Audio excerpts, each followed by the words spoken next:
Bismillah ar-Rahman ar-Rahim. This is the GIT 10 about lesions of the liver which behave as cysts, cystic liver lesions. This is the example of a small cyst which is not enhancing neither on the margin or in the surrounding, and it is seen as such in the pre-contrast as well as in the post-contrast. No change, whether arterial, portal or delayed, there is no change. This is an example of a simple cyst.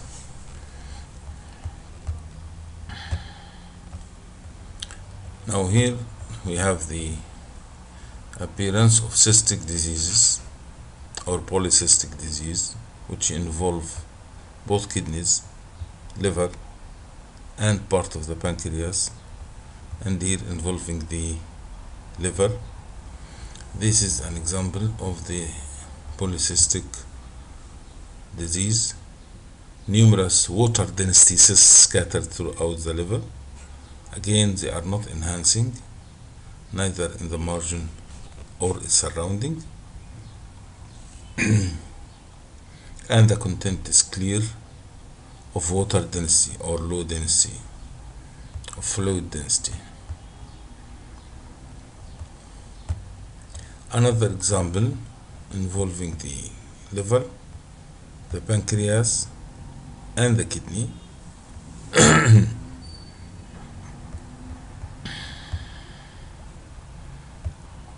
Now here is something different.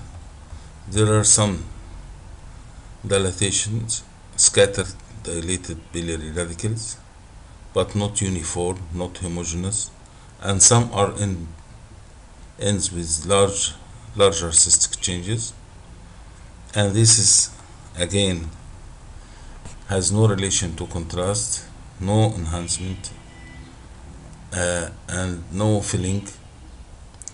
And this is a typical congenital cystic biliary changes, intrahepatic biliary cysts, described by Caroli, and this is Caroli syndrome or Caroli disease.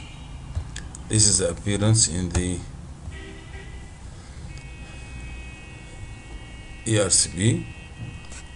Appear as circular intrahepatic dilatations communicating with the biliary system, and the extrahepatic biliary radicals appear normal. Biliary hamartoma is something near to the Caroli, but the difference is that sometimes such changes are not cystic but are abnormal collection of soft tissues within the liver. That means that these are biliary elements forming knobs or nodules and appearing as scattered, widely distributed cystic changes. Of course, among these there are some dilated biliary radicals similar to Caroli.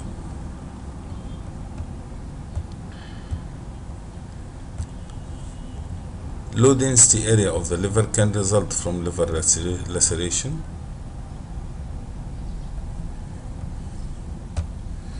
but this is famous for infants, for children up to 10, undifferentiated embryonal sarcoma, or what's called as BNET. The tumor behaves like a cyst with fluid level, and due to their high fluid content, the CT show them almost as if clear. Of course, there is sediment of blood inside. These are embryonal sarcoma, or what is called as the PNET, primitive neuroectodermal disease or tumor.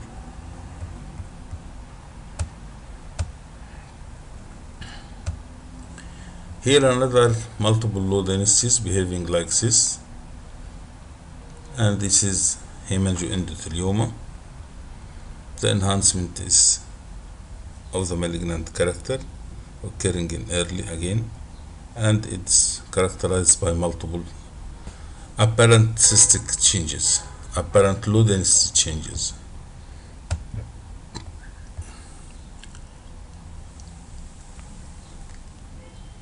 Another hemangioendothelioma in a young girl, showing low density scattered areas.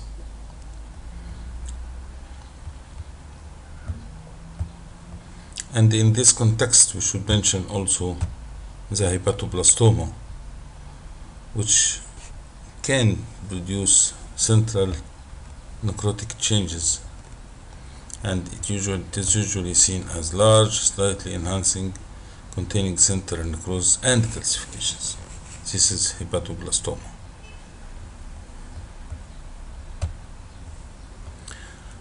Metastases from leiomyosarcoma, from colon, from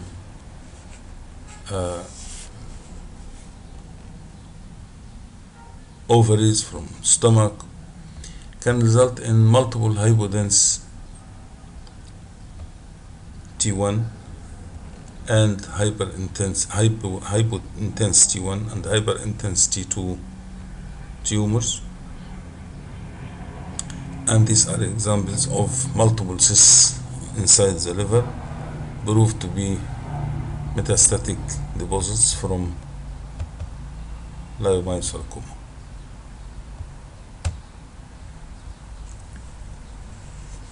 Cystic deposits, of course, can come from the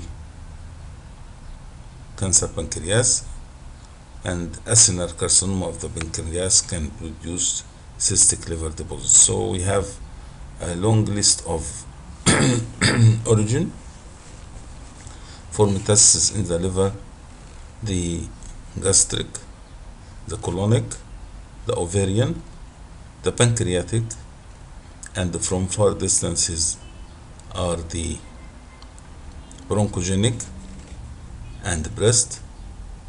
All can produce similar appearances. This is metastatic breast carcinoma in a fatty liver. It presents as multiple nodules, poorly enhancing, and apparently they are of low density, similar to multiple small cysts, but we can see clearly that the margin is rather ill-defined and somewhat hyperemic and hazy, because these are malignant processes with infiltration. A tumor called biliary cystadenoma is much similar to Hydatid disease, and in both we have this large cystic area. Here we have septa, and in Hydatid there are septa, but the difference is that we have some bossy outline of the cystic lesion, which characterize this biliary cystadenoma, bossy outline, whereas in Hydatid it is only a smooth one cyst which contains multiple scolices and the apparent cystic apparent septa inside. These are not bulging on the surface, they are bulging inside. So in biliary cystadenoma, the appearances are